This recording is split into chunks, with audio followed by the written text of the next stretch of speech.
दरसी किताबों में तारीख को गलत अंदाज में पेश किए जाने से मुज़मिर असरात पर हैदराबाद में इजलास मुनक्किद हुआ। नामपल्ली में वाक़े मदीना एजुकेशनल सेंटर में इस तकरीब का एहतमाम किया गया था, जिसमें मुल्क की मुख्तलिफ सरकर्दा शख्सियात, प्रोफेसर्स और दीगर ने शिरकत की। इसी दौरान दौरे हाजिर में तारीख के साथ छेड़छाड़ और इसके मुज़मिर असरात पर माहिरीन ने तबादले ख्याल किया। इन माहिरीन का कहना है कि तारीख एक कौम की इज्तिमाई याददाश्त होती है और जो इसके माजी वुरसे फतूहात, इर्तिका और नाकामियों की अक्कासी करती है, लेकिन जब तारीख को जानबूझकर या गैर शऊरी तौर पर दरसी किताबों में तोड़ मरोड़ कर पेश किया जाता है तो इसके गलत असरात मरतब होते हैं और ये एक खतरनाक रुझान है जिसके मुस्तकबिल में मनफी असरात हो सकते हैं। इससे बचने की ज़रूरत है। ऑल इंडिया प्रोफेशनल्स कांग्रेस की तालीमी व तहकीकी विंग की जानिब से ये प्रोग्राम मुनक्किद हुआ। मुनसिफ टीवी से बात करते हुए प्रोफेसर राम पुनियानी ने न्यू एजुकेशन पॉलिसी पर भी सवाल उठाए हैं।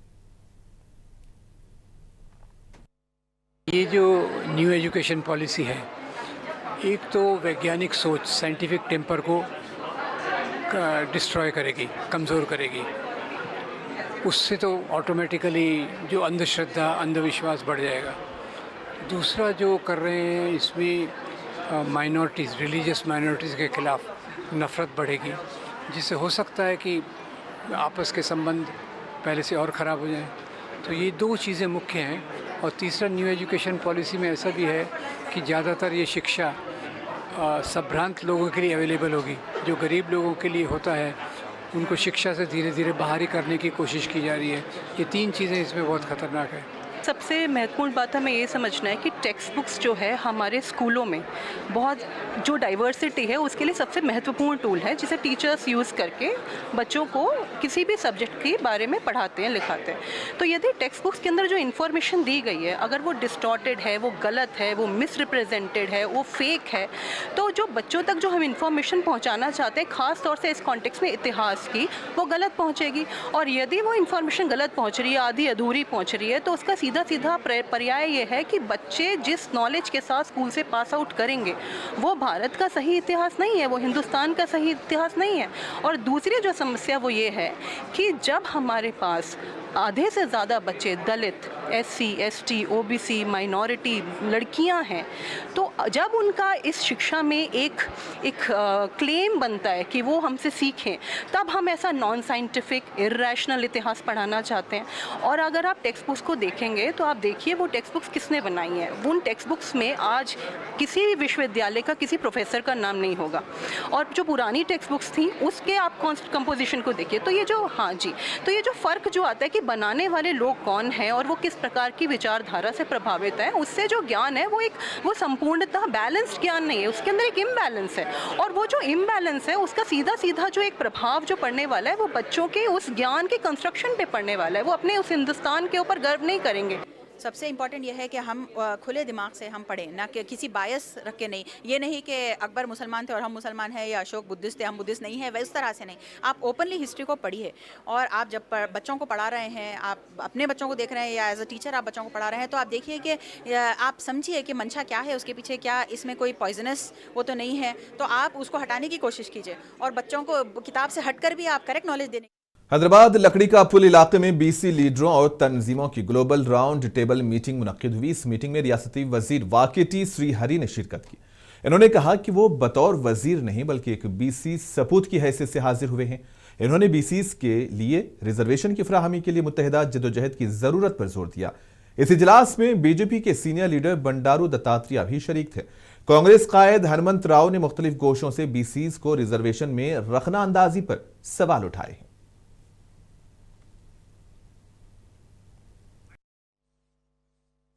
रिजर्वेशन देने के लिए कांग्रेस पार्टी जो बिल बनाया है सेंट्रल गवर्नमेंट के भेजा गया है, हम सेंट्रल गवर्नमेंट से रिक्वेस्ट करते हैं कि ये इस बिल को अमल करें। 42% 9 शेड्यूल में रख के जो BC की जो भी 42% रिजर्वेशन होने के बाद जो मतलब क्रेडिट होता है वो क्रेडिट ले, हमें कोई मंजूरी, इसमें कोई दिक्कत नहीं है, लेकिन 42% रिजर्वेशन होना जरूरी है। मेरा हिसाब में 42% के लिए सेंट्रल गवर्नमेंट भी एक्सेप्ट करती होंगी। इंतजार करेंगे 8 तारीख तक। राज्य सरकार तेलंगाना में BC को 42% रिजर्व देने का फैसला करके आगे बढ़ा है, लेकिन अभी कोर्ट में जो मामला है कोर्ट जो है अपने जो संविधान के मुताबिक क्या करेगा क्या है हम कुछ भी बोल नहीं सकते, लेकिन जो अभी आने वाला अभी जो नेशनल सेंसस बनने वाला है और उसमें जातिगत जनगणना भी होने वाला है, वो अगर आने के बाद मुझे विश्वास है जब बीसी का जो है पहली बार आज के तारीख से कितना पॉपुलेशन है वो निर्धारण होगा। तेलंगाना के नायब वजीर आला भट्टी विक्रमार्का और वजीर वाकेटी श्रीहरी शमशाबाद एयरपोर्ट से दिल्ली के लिए रवाना हुए, जहां वो सुप्रीम कोर्ट में बीसी रिजर्वेशन के निफाज के खिलाफ दायर दरखास्तों पर मजबूत कानूनी मौक़िफ़ पेश करेंगे। दरखास्त गुजारों का कहना है कि रियासती हुकूमत की जानिब से जारी हुक्मनामा रिजर्वेशन ज़ाब्ते की खिलाफ वर्जी है। बताया गया है कि नायब वजीर आला और रियासती वजीर सीनियर वकला के साथ मुलाकातें करेंगे और हुकूमत की जानिब से मजबूत दलाइल पेश करने की तैयारी करेंगे।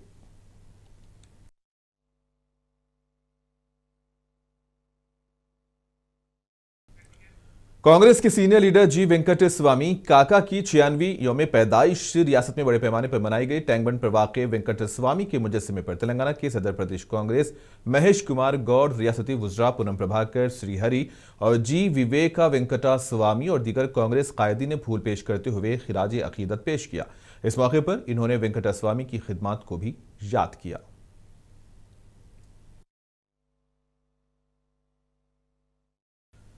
तेलंगाना के जोगीपेट में बीजेपी का बड़ा जलसा मुनक्किद हुआ। साबिक रुकने पार्लिमान बीबी पाटिल की जानिब से मुनक्किदा दशहरा मिलन प्रोग्राम में अहम सियासी रहनुमाओं और कारकुनों ने शिरकत की। जहीराबाद, नारायण खेड़ और इंदौल हलकों के अहम लीडरों और कारकुनों को इस प्रोग्राम में मदऊ किया गया था। इस प्रोग्राम में बीजेपी के रियासती सदर एन रामचंद्र राव मेहमान खुसूसी के तौर पर मौजूद थे। बताया गया है कि प्रोग्राम का मकसद इलाकाई सियासी क़ियादत को मजबूत करना और अवाम के साथ रवाबित को फ़रोग़ देना था। शुरका ने इत्तेहाद के इक़दामात पर जोर दिया।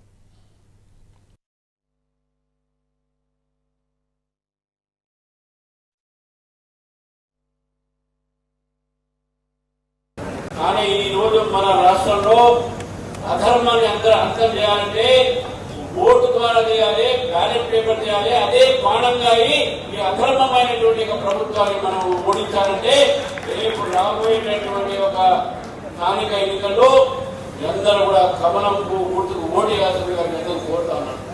ఎందుకు ఓటు వేయాలని చెప్పి మాట మీరు అడగొచ్చు.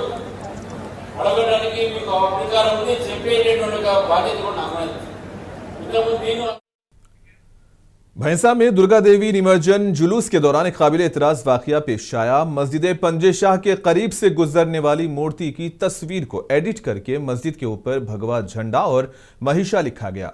यह तस्वीर व्हाट्सएप के स्टेटस पर पोस्ट की गई, जो बाद में सोशल मीडिया पर तेजी से वायरल हुई। इस वाकये से मुसलमानों में गुस्से की लहर दौड़ी, तहां मुसलमानों ने सब्र व तहम्मुल का मुजाहरा किया। मस्जिद पंजे शाह की इंतजामी कमेटी के जिम्मेदारान ने पुलिस स्टेशन पहुंचकर शरपसंद के खिलाफ शिकायत दर्ज करवाई। टाउन सर्कल इंस्पेक्टर जी गोपीनाथ ने यकीन दहानी करवाई कि वाकये में मुलविस शख्स की शनाख्त कर ली गई है, जो एपी नगर कॉलोनी का रिहायशी बालाजी है और एक खानगी फाइनेंस कंपनी में मुलाजिम है और जल्द ही इसकी गिरफ्तारी अमल में लाकर सख्त कानूनी कार्रवाई की जाएगी।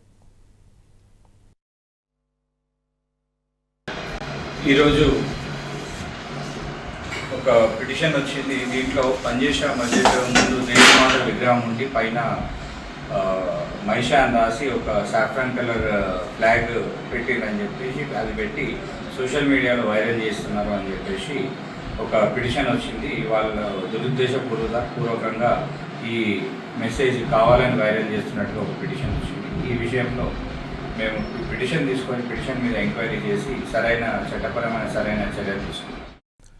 अमेरिका में फायरिंग में हलाक होने वाले तेलंगाना के तालिबे इल्म चंद्रशेखर के घर पर सियासी लीडरों की आमद का सिलसिला जारी है। तेलंगाना बीजेपी के सदर रामचंद्र राव ने अहले खाना से मुलाकात करते हुए ताज़ियत पेश की। एलबी नगर में वाक़ चंद्रशेखर की रिहाइशगाह पर जाकर अहले खाना को उन्होंने पुरसा दिया। इस वाक़े पर अफसोस का इजहार किया। कहा कि एक आला तालीम के लिए अमेरिका जाने वाला तालिबे इल्म मौत का शिकार होना दिल को दहला देता है। इन्होंने यकीन दहानी कराई कि बीजेपी इस गम की घड़ी में उनके खानदान के साथ खड़ी है और ये मामला मरकजी हुकूमत के इल्म में लाकर चंद्रशेखर की लाश को जल्द अज जल्द वतन वापस लाने के लिए मुमकिना इक़दाम भी किए जाएंगे।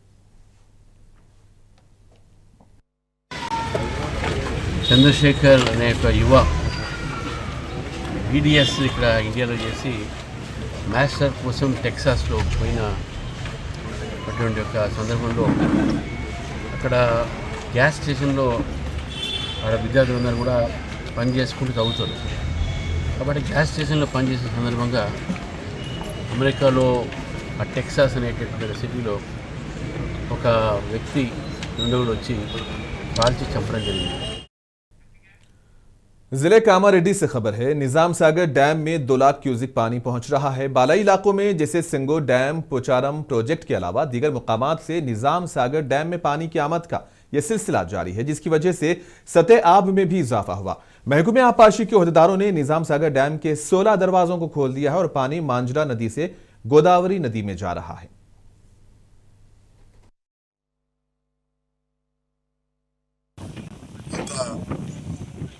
దీని బండ్ కట్ట బలహీనమవుతుందని చెప్పి గతంలో మిషన్ కాకతీయలో కూడా నిధులు మంజూరు చేయడం జరిగింది. తర్వాత దాదాపు 2 సంవత్సరాల క్రితం పెద్ద ఎత్తున వర్షాలు వచ్చిండే. అటువంటి సందర్భంలో जगतियाल के एमएलए डॉक्टर संजय कुमार से मछली सनत से वाबस्ता गंगापुत्रा कम्युनिटी के लोगों ने मुलाकात की और कांडलापल्ली बड़े तालाब के कट्टे में दरारों और मुमकिन खतरे से आगाह किया। अवामी नुमाइंदे की हैसियत से संजय कुमार ने फौरी तालाब का दौरा किया और फिर सूरत हाल का जायजा लिया। एमएलए ने मुतल्लिका इंजीनियर से फोन पर बात की और फौरी तौर पर मरम्मती कामों के आगाज की हिदायत दी। उन्होंने कहा कि 27 लाख रुपये मरम्मत के लिए मंजूर किए जा चुके हैं। डॉक्टर संजय कुमार ने कहा कि वो ये मसला हैदराबाद में आला हुकाम के सामने भी रखेंगे और निचले इलाकों में रहने वाले अफराद को मोहतात रहने की उन्होंने अपील भी की है। दशहरे की तातीलात खत्म होने के साथ ही तेलंगाना और आंध्र प्रदेश में लोग अपने आबाई मुकामात से वापस शहरों का रुख कर रहे हैं। हैदराबाद विजयवाड़ा नेशनल हाईवे 65 पर गाड़ियों का भारी रश देखा जा रहा है। खासतौर पर चौटुपुल टाउन के मरकजी चौराहों पर ट्रैफिक इंतहाई सुस्त रफ्तार से आगे बढ़ती देखी गई। ट्रैफिक पुलिस के एहलकार मुसलसिल निगरानी में मसरूफ रहे ताकि गाड़ियों की आमदोरफ्त को बहाल रखा जा सके। हुकाम ने ड्राइवर से अपील की है कि सब्र तहम्मुल से काम लें और ट्रैफिक के उसूल की पाबंदी करें।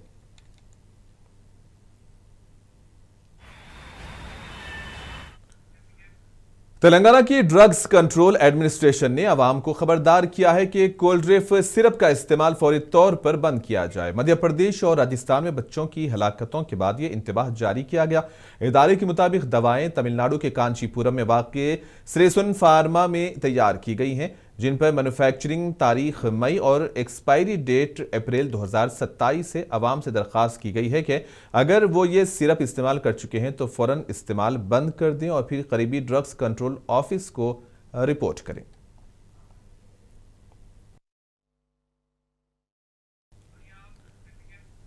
हैदराबाद में साबिक भारतीय क्रिकेट कप्तान मोहम्मद अजहरुद्दीन ने भारत बमुकाबला Pakistan women's cricket world cup match पर कहा कि उन्हें उम्मीद है कि भारत जीतेगा।